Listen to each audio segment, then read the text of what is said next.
I said yes again.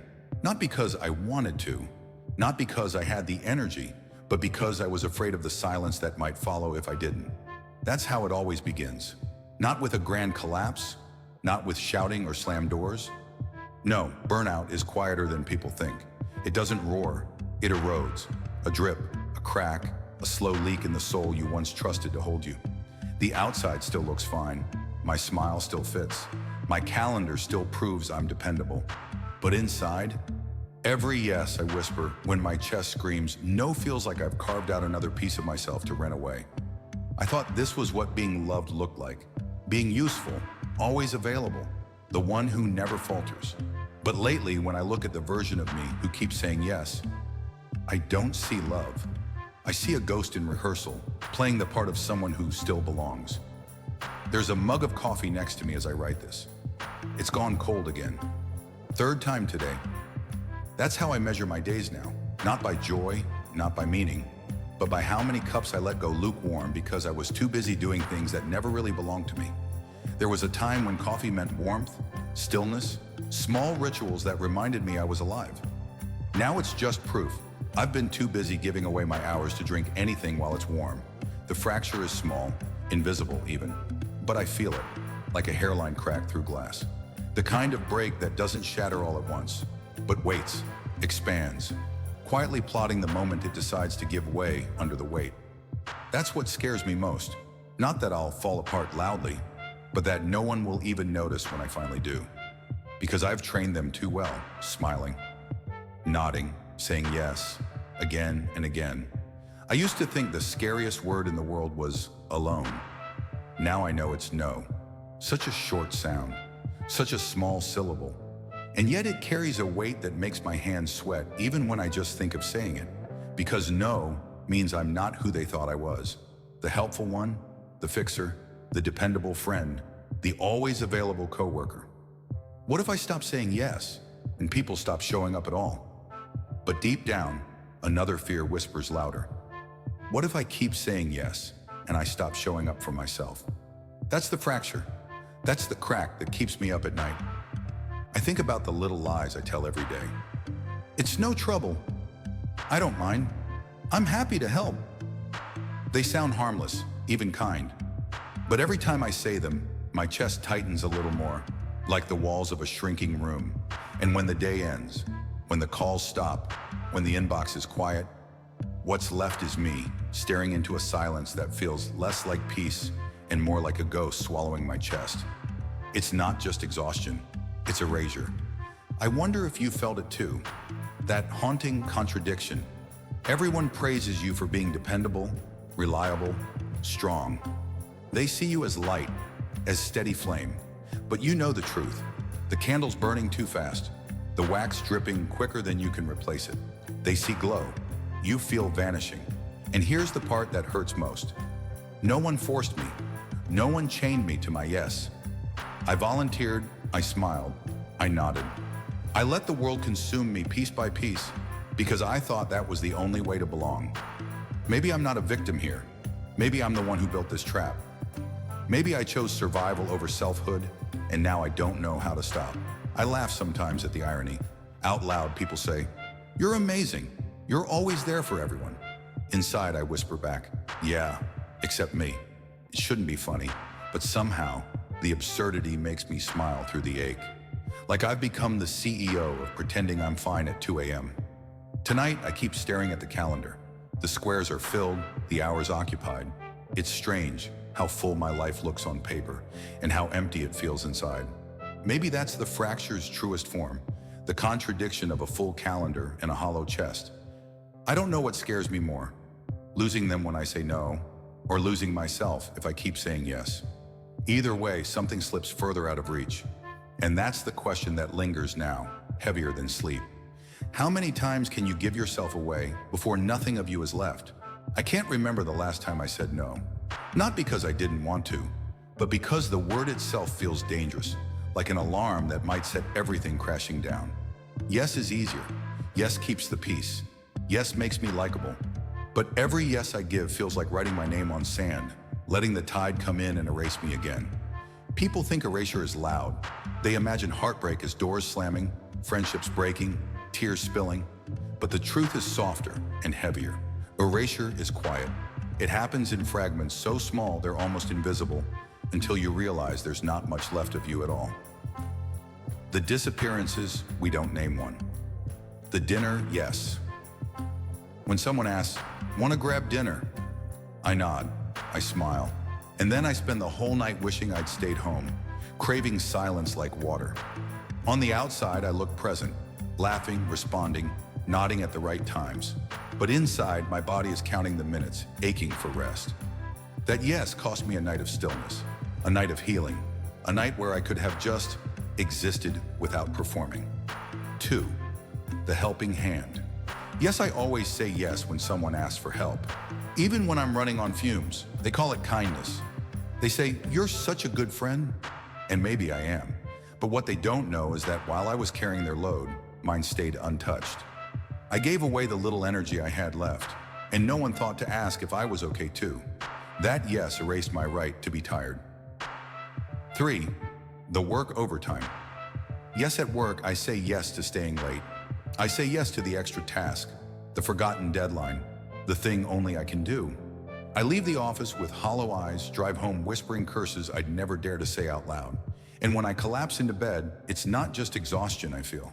It's betrayal of myself, by myself.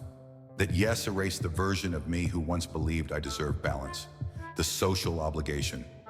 Yes, birthdays, group chats, last-minute favors. I nod, I agree, I show up. Not because I want to, but because I'm afraid of the questions that come if I don't. Are you okay? Are you mad at me? Why are you being distant?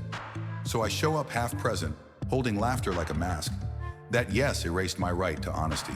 5. The digital yes, even online, I say yes. I reply to messages I didn't want to open. I double tap posts I don't care about, just so people know I'm still here. I scroll, performing attention I don't have. That yes erased the time I could have spent hearing my own thoughts. These don't look like disappearances. They look like politeness, like loyalty, like being a good friend, coworker, partner. But if you add them up, if you look closely, you'll see the truth. Each yes is a small death, not of body, but of self. I used to measure my life in memories. Now I measure it in absences. The playlist I don't listen to anymore, the meals I don't cook, the hobbies I don't touch. Every yes has stolen something small, and together they've built a graveyard of things I once loved. Sometimes they thank me. "You're amazing. You're always there for me," and I smile, but deep down the praise feels hollow. Being useful isn't the same as being seen. Being dependable isn't the same as being loved. They don't notice the candle burning down. They only see the light. And maybe that's the hardest part, realizing no one else is keeping track of what I've lost. No one else notices how many pieces of myself I've erased, because I've trained them too well to believe I'll always say yes. I wonder sometimes, if I disappeared tomorrow, would they even notice? Or would someone else just step in? Another yes waiting in the wings? And maybe the scarier question is this: if I keep disappearing piece by piece, will I notice when there's nothing left of me? Last night, I said yes again. It slipped out before I even thought about it. And the strangest part? I can't even remember what I agreed to.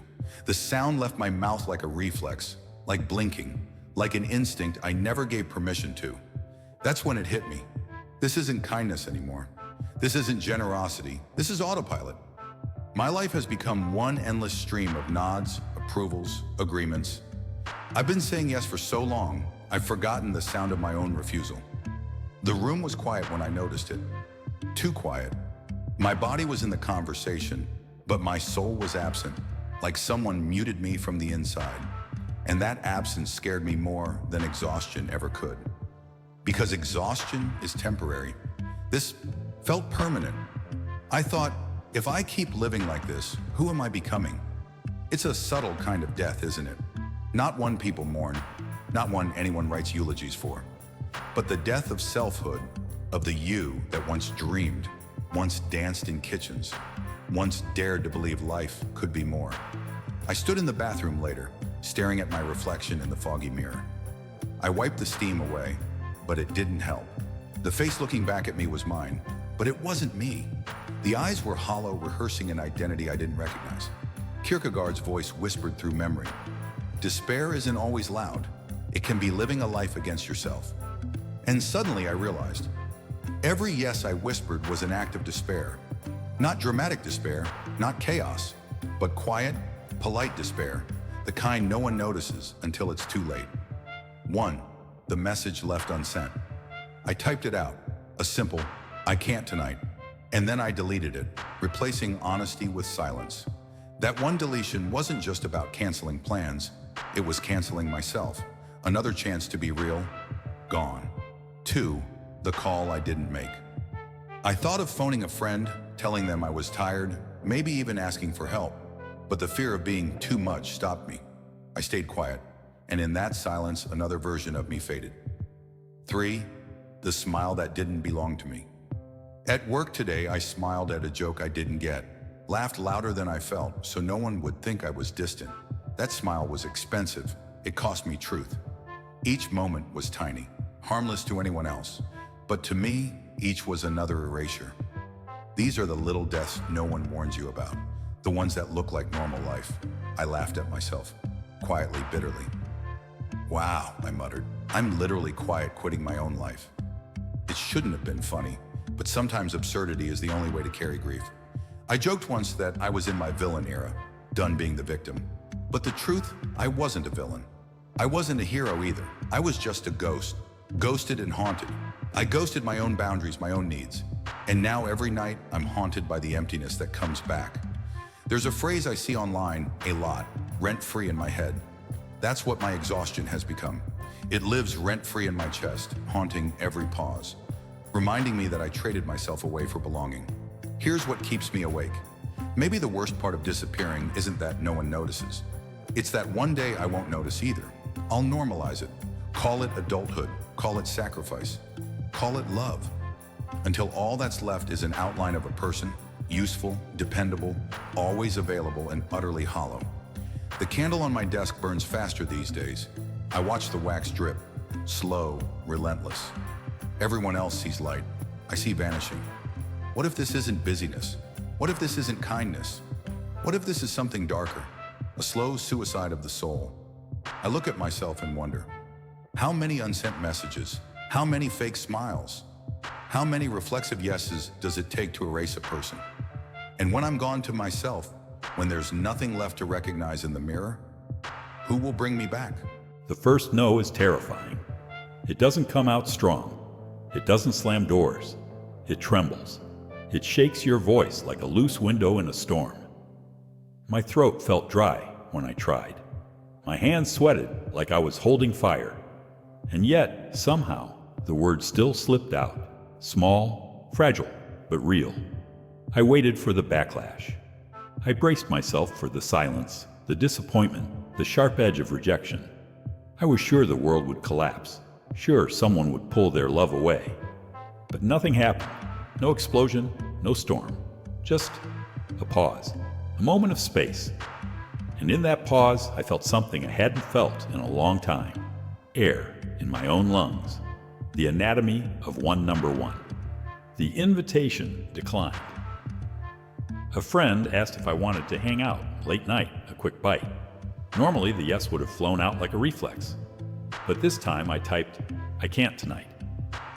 I stared at the text for 5 minutes, almost deleted it. But I pressed send.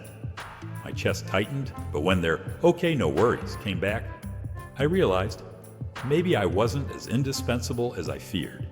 And maybe that's okay. 2. The extra task refused. At work, someone slid an extra assignment my way. The old me would have smiled, said, "Sure, I've got it." Instead, I said, "I can't take that on right now." My voice cracked halfway through. My palms sweated. But when the words landed, the office didn't crumble. The earth didn't split. The task went to someone else, and the world kept turning. 3. The family favor paused. A relative asked me for help with something small, something I could have done. But I said softly, "Not tonight." I expected guilt to gut me. But strangely, what I felt was relief. For once, I wasn't splitting myself thinner than paper. For once, I wasn't burning down my candle just to keep someone else warm. It felt unnatural, almost wrong, like breaking a law I'd lived under my whole life. But with each no, I noticed something strange. The sky didn't darken. People didn't hate me. Life didn't collapse. Instead, what collapsed was the illusion that I had to keep saying yes to stay loved. The candle on my desk stopped dripping so fast that night. The flame still burned, but steadier. It was as if my no had become a shield, slowing the burn, keeping something sacred intact. I laughed to myself, again, one of those chuckles that shouldn't exist in moments like this. Damn, I thought. Was that my main character moment? Saying no to dinner at 10 p.m.? It sounds silly. But for someone who built their entire identity on being available, that no felt like a revolution. It's funny how the world trains us. We glorify yes men, we celebrate team players, we post quotes like, say yes to life. But no one tells you that saying yes to everything is the quickest way to say no to yourself. So here I am, whispering my rebellion into the night. My tiny villain era, except the only thing I'm betraying is my old self, the one who thought disappearing was the cost of being loved. What surprised me most wasn't the no itself, it was what followed. Space. Silence that didn't feel like punishment. Time that didn't feel stolen. I sat there, alone in my room, and realized I had no idea what to do with the time I'd just given back to myself. It felt awkward, like meeting a stranger you used to know. But in that awkwardness, I heard something faint. Not a loud revelation, not a miracle, just a whisper I almost didn't recognize. Myself. And maybe that's the hidden gift of saying no. It's not about pushing people away. It's about pulling your soul closer. I think of all the times I nearly collapsed under the weight of 100 yeses. And I wonder now, what if the world doesn't collapse when I protect my flame? What if the only thing that collapses is the illusion that I ever had to burn out to belong?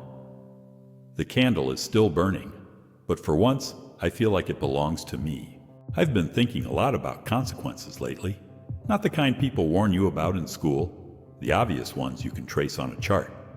I mean the quiet ones, the ones you don't see coming until years later, when you look back and realize something essential has already slipped through your fingers. That's the kind of loss I'm afraid of. Not loud loss, not sudden. The kind that creeps in while you're busy nodding, agreeing, smiling. The kind that makes you vanish while everyone still swears you're right there. If I don't stop saying yes, I know exactly what I'll lose. I can see it.